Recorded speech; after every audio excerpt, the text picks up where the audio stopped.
Now that's just another groove to kickstart your morning. That's right. Good morning, Fiji. It's Gold FM bringing you the classic hits to fine-tune your mornings. And Fila still trying to fine-tune her voice. And as always, Pedali still trying to wake up.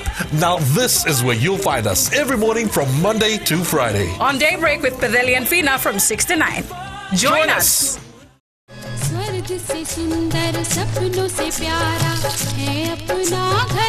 जहाँ हो प्यार का बसेरा और रिश्तों की खुशबू, वो है आपका अपना घर संसार.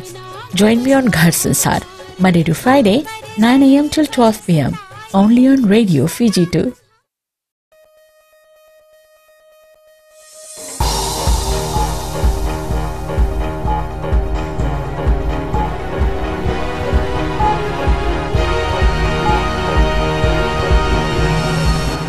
On FBC News tonight, NAMOSI people get bus services after 27 years.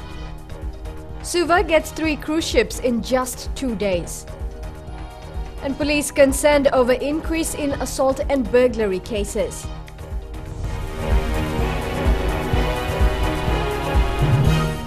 Good evening and welcome to FBC News. I'm Amrita Priyadarshini. The people of NAMOSI are now enjoying bus services after 27 years. A week before Christmas, the Nasese bus company started operating the NAMOSI route from Suva right to Narayawa, the last village in the province. Eleanor Turangaivu has more. The hassle of having to wake up really early in order to travel by carrier to Suva to sell their produce is now a thing of the past for these villages in NAMOSI. There is no bus service before in NAMOSI for the last 27 years. And now we have Nasese bus running up there, starting on before Christmas. From Suva to Narayawa, Narayawa to Suva. And they don't have to spend as much money coming to Suva. Before it was very difficult for them to come down to Suva in case of transportation. They usually come down by carrier or truck to find their way down to Suva. It costs a lot of money to come to Suva, $15 per way, $30 double, that's return. So for the bus service to go up there, will create a lot of benefit to them. Nasese Bus Company says they are happy that the people of NAMOSI are enjoying their services. See, nobody was running. We started running about a month ago. And I think that people are very happy.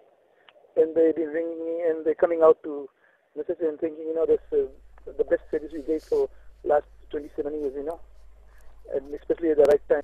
The bus company provides a daily service to the province. Eleanor Turangaivu, FBC News. 2 more cruise ships berthed at the Suva wharf this morning. 3 cruise ships have now entered the Suva harbour just 5 days into 2014. Yesterday, the Sea Princess brought about 2,000 tourists to the capital city. Neelam Raj reports. The Sun Princess from Hamilton, New Zealand, and Pacific Dawn from London brought in about 3,000 visitors to the capital city today. The visitors are enjoying their short stay in Fiji. They are beautiful people, beautiful waters, and is a good place for shopping. It's a beautiful, beautiful country. The scenery is amazing, and the people are so welcoming and friendly. The visit by these ships are already boosting business in Suva to another level. It's really good. It's a good new year for us because we're promoting Fiji, and on top of that, especially the money going back to the village. Like our tour, we always take the tours here to the village and we pay $10 in the entry fee plus the waterfall. So it's very good. We are really happy that the government is promoting Fiji. With school about to begin for this year, the visits by these cruise ships will benefit children in villages that provide services to the tourists. The thing about us, we take the tours to the village, and on top of that, especially although the school fees is free, but still they have to buy their books and all that, the students stay in the village. So once we give the $10, it's shared among the villagers, and they buy the stuffs and all that, and it's very good. It's really helping us and really helping promoting the villagers, and on top of that, they really want to come back to Fiji. In this new year and in the last 24 hours, 3 tourist ships has already docked at the Suva wharf. And Fiji is expecting a lot more in this year. Neelam Raj, FBC News. Police have confirmed that the 17-year-old student who jumped into the Ngawa River in Lambasa on Friday afternoon died from drowning. The post-mortem examination was conducted yesterday. According to police, the student was involved in an accident before he ran towards a bridge and jumped into the river. Meanwhile, a 32-year-old man will appear at the Lambasa Magistrates Court tomorrow for allegedly causing the death of a 55-year-old man in an accident last week. The accused has been charged with 1 count of aggravated dangerous driving occasioning death. And police are still yet to receive information that could help locate 65-year-old Eliki Suka. Suka is wanted for questioning over the fire that destroyed the Natavora restaurant along the Coral Coast, which caused the death of his wife. His 8-year-old daughter also received burns from the incident. The police search continues and they are once again pleading with members of the public for information. The Fiji Police Force is again calling on the public to remain vigilant as we look forward to the new school year. The force is concerned at the ever-rising number of assault and burglary cases recorded at various stations around the country. Vosita Kote Wasawasa reports. Police have had to deal with a number of domestic violent cases during their festive season operations. The source of this seems to be on domestic dispute and also on related to alcohol related incidents. Another area of concern is the rise in number of theft cases reported in the last 24 hours. The advice is to be cautious, vigilant and to ensure the safety of family members. And burglary at night on some of the vacant houses, some also of the houses members were sleeping and thieves managed to get into the houses. Meanwhile, police are now looking into the case involving a child who drowned in Devai Kandavu on New Year's Day. The parents also again are being advised in this festive season just to look after their children as well. And I hope that we try to minimize all these unforeseen and accidental circumstances that are ongoing. Tundravu says that with 2 drowning cases and another road fatality recorded for this year, the onus is on everyone to play their part in creating a safe environment. Vosita Kote Wasawasa, FBC News. People residing in parts of the capital city today experienced low to no water supply. The Water Authority of Fiji says this is due to the low levels at their Flagstaff Reservoir caused by the increased demand from the public. In a statement, the Water Authority says supply in the affected areas will be restored progressively as the reservoir levels pick up. However, water trucks will continue to cart water to the affected areas. The public is urged to store and use water wisely during this period. Coming up after the break, Land Transport Authority to be more effective and efficient this year.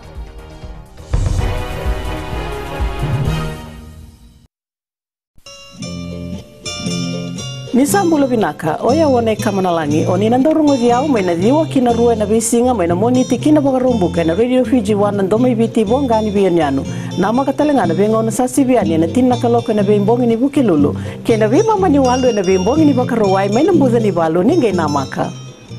Bula, I'm Wame. Join me every weekday from 9 a.m. to 2 p.m. on The Center Show with classic hits from the 70s as well as the 80s right here on Gold FM.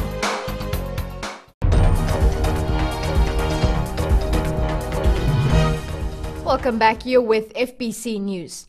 The United Front for Democratic Fiji says the 271-day journey towards re-establishing a truly transparent democracy will not be easy. In a statement, the UFDF says, however, achieving it can only come about with the full support of the people. It is reminding all citizens of Fiji that only over 200 days remain till the promised 2014 general election is scheduled to be concluded. The UFDF says they are aware that many people are keen to know what plans they have for Fiji, and they seek the people's understanding given the delays in the implementation of some key elements of the election process. However, it says they are continuing with their preparations so that they will be ready when election time comes. Government has committed that elections will be held in September this year. All boat operators are being urged to be registered and get their boats surveyed. This is a requirement under a new decree which comes into effect from March 5th. Those who do not comply won't be allowed to operate. Aliti Verevo reports. Just 2 months before the new Maritime Transport Decree and the Ship Registration Decree comes into effect, the Maritime Safety Authority of Fiji is working overtime to get mariners to register their boats and get it surveyed. That's a way of encouraging them to approach us, or will approach them, to get their vessels surveyed and registered, and obviously the coasting trading licence in place as well. Department CEO Neil Slack says that they have sent out teams to the outer islands to advocate the new decree and get local seafarers to comply with the new decree. More awareness out to our stakeholders that they understand, because they need to understand to be able to comply. If they don't understand, how can they comply? The MSAF has even gone to the extent of allowing a discount in the fees in the hope that it will encourage mariners to comply with the law. Regulations relating to, and our recommendation was to reduce the fees for survey, registration and coasting trading licence, which is the licence required to operate commercially within our waters, by 70%. That's in effect till March 5. Slack says that the two decrees will align Fiji with the rest of the world with regards to maritime safety. Aliti Verevo, FBC News. The Land Transport Authority wants to be more effective and efficient this year. The authority says 2014 will be a year of big change for them. Eleanor Turangaivu has more. Poor service delivery and corruption dealings is not going to be part of the Land Transport Authority this year. This year, we want an honest day's work to be part of the commitment that we're going to be, emphasizing on. We want accountability and transparency in the authority, and those who still practice and still thrive on corrupt activities. The LTA will now be adopting a culture of honesty. Those who don't comply will face the consequences. The past 12 months, we have never come across any there were corruption cases, but we're not able to really nail anyone down on the corruption.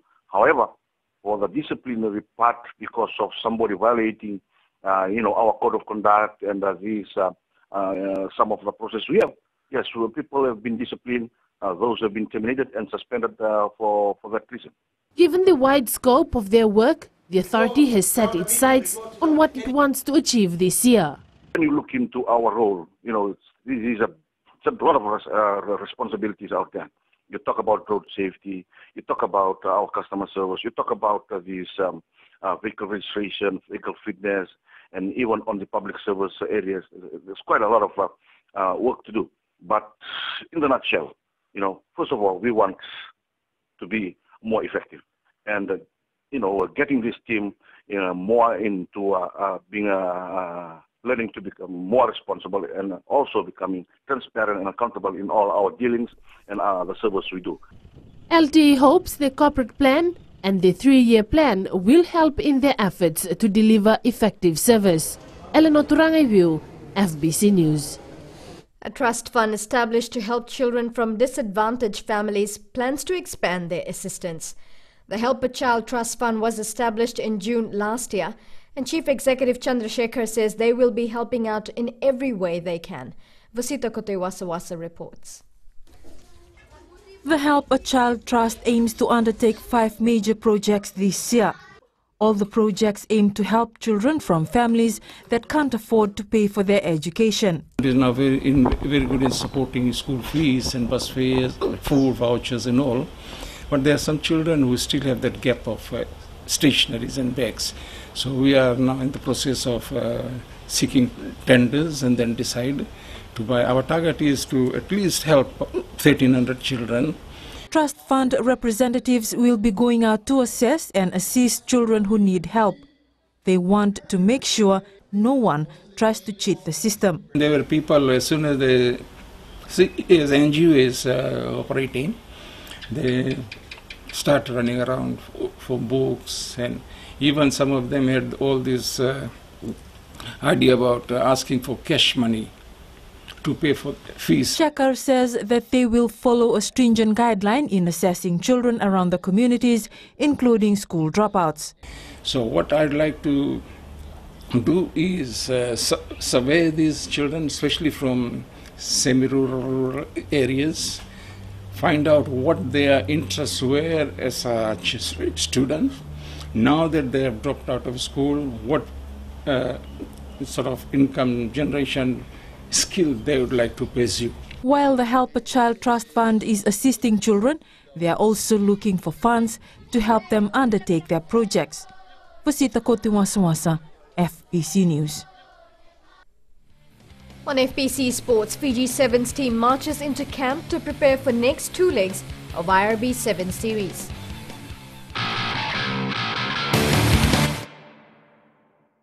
Naiwasaningaw na neba katara bola oya wasala bilawa do patake yaw may nadiwa kina tinikarona kaloko na singlebo ni moniti kina bagarumbuka kako ni valata na no musui ni sarsari na kaisa mariando loloma leone vani ni nau omgori ke de may nadiwa kina tinikarona kaloko na singlebo ni moniti kina bagarumbuka en Bula FM number 2 en sere. I wake up in the morning, I prefer to go down to the gym, get a bit of physical work done. Also, later on in the day, I decide to go through for meditation. I do a bit of reading to find out what the latest songs are, a bit of research. And for me, it's all about the listeners. Hey, what's up? I'm Rio, and this is the Traffic Jam every weekday from 3 o'clock to 7, only on Today FM. Today is hit music. What's up?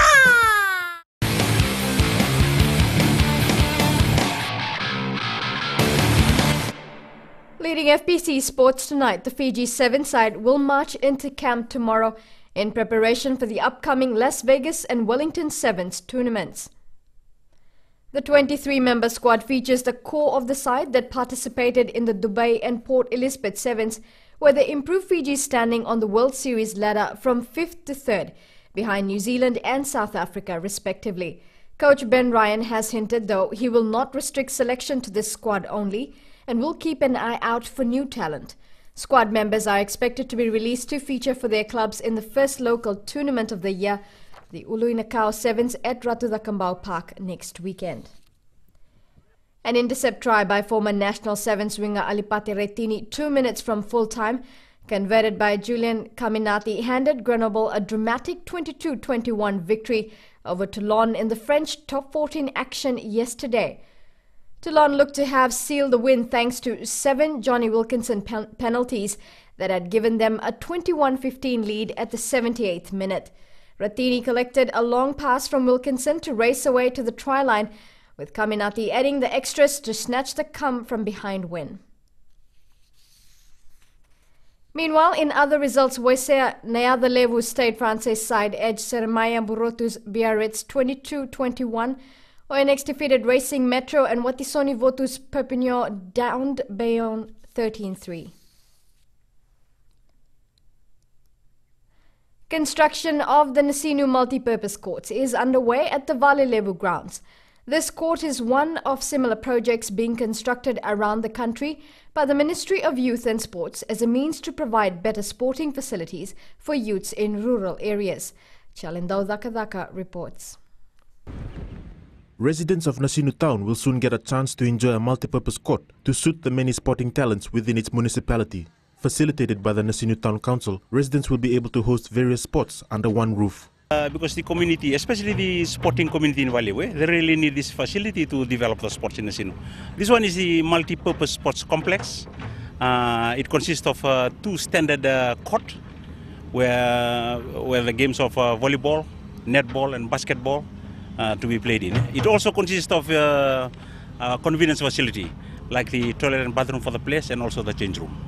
The project is set to be completed by July and will look similar to this. This is not the only new development, with plans in line to redevelop the rest of the field later in the year.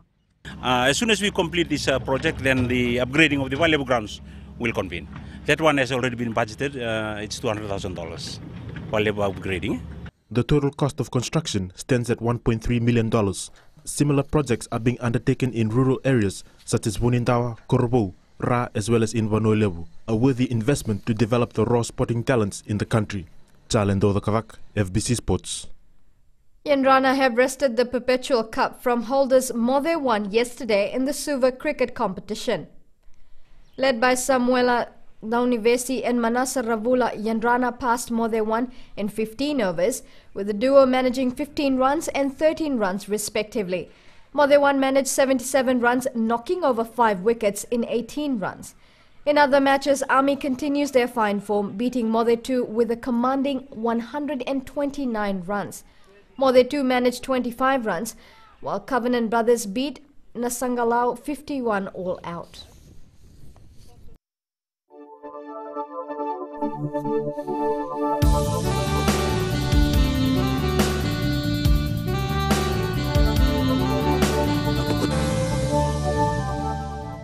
Fine weather was prevalent in all parts of the country today. Nandi, Lotoka, Mba and Lambasa had fine weather throughout the day. However, Suva and Savu had brief showers by the afternoon. The soccer town Ba was the hottest place today. It recorded 34 degrees on the temperature chart. Suva, Lotoka and Savu all sat at 32 degrees. The other centres recorded 33 degrees on the chart. There will be brief showers tomorrow morning for Suva and Savu, while other centres will have fine weather conditions. Brief showers are expected by the afternoon across all centres, with some thunderstorms in Lambasa. For Tuesday, rain and thunderstorms over the eastern parts of Fiji, with brief showers over the interior and eastern parts of the larger islands. Elsewhere, you can expect fine apart from afternoon or evening showers and thunderstorms. Recapping our headlines, people of NAMOSI get bus services after 27 years. Suva gets 3 cruise ships in just 2 days. And police concerned over increase in assault and burglary cases. On to the poll question now. And we asked, should we have late night shopping? To answer, log on to the FBC website. Remember, you can send us newsworthy pictures and videos on email, citizenseyes@fbc.com.fj, or share it with us via our Facebook page, FBC News. Or if you're on Twitter, follow and tweet us your news tips at FBC News or simply #FBC News. That's news for tonight. I'll be back next Saturday. Jackie Spade joins you again from tomorrow. Have a productive week and good night.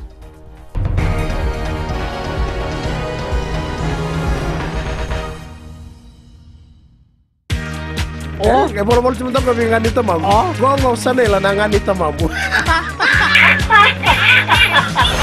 Nimbula, ayo Mr. Ben.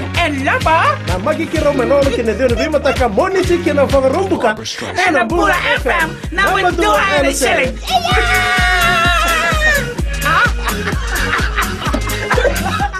सूरज की पहली किरण के साथ दिन की शुरुआत कीजिए। सुबह का मंगल प्रभात आपको शुभ हो।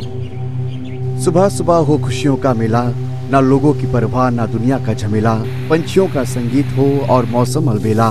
मुबारक हो आपको ये खूबसूरत सवेरा। हर सोमवार से लेकर शुक्रवार तक सुबह 6 से लेकर 9 बजे तक शामिल रहें रेडियो FBC पर हम सफर में रविंद्र सिंह के साथ।